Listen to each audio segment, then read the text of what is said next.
സ്വന്തം വീട് ചിതൽപുറ്റുകൾക്ക് നൽകിയ ഒരു കഥയിലേക്കാണ് ഇനി ഞാൻ കടന്നു ചെല്ലുന്നത്. വയനാട്ടിൽ നിന്നാണ് ഈ വാർത്ത. ചേകാടി കട്ടക്കണ്ടി അടിയ കോളനിയിലാണ് സിമന്റ് പാകിയ തറയിൽ നിന്ന് ചിതൽപുറ്റുകൾ വളരുന്നത്. കോളനിയിലെ ബിന്ദുവും മകൾ ബീനയും ഇതോടെ മറ്റൊരു വീട്ടിലേക്ക് താമസം മാറ്റി.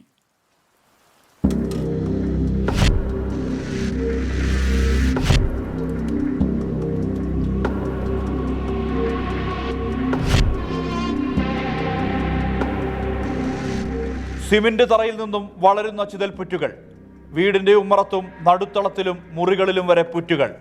ചേകാടി കട്ടക്കണ്ടി കോളനിയിലെ ബിന്ദുവിന് വർഷങ്ങൾക്ക് മുമ്പ് പഞ്ചായത്ത് നിർമ്മിച്ചു നൽകിയതാണ് ഈ വീട്.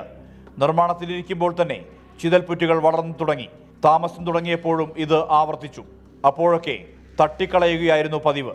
എന്നാൽ പിന്നീട് ഇങ്ങോട്ട് പുറ്റിന്റെ വളർച്ചയ്ക്ക് ശക്തിയേറി.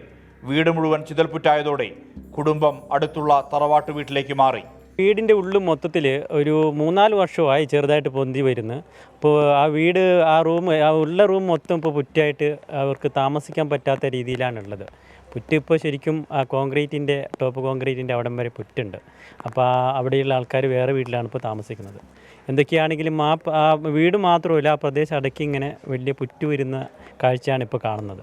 ദൈവിക സാന്നിധ്യം ഉള്ളതിനാലാണ് ചിതൽപുറ്റുകൾ വളരുന്നത് എന്ന വിശ്വാസത്തിൽ ചിലർ വീടിന് മുന്നിൽ വിളക്ക് തെളിയിക്കുന്നുണ്ട്. അകത്തേക്ക് അന്യരെ പ്രവേശിപ്പിക്കാറില്ല. സിമന്റ് തറയിൽ എങ്ങനെ പുറ്റുകൾ വളരുന്നു എന്നതിൽ നാട്ടുകാർക്കും അത്ഭുതം.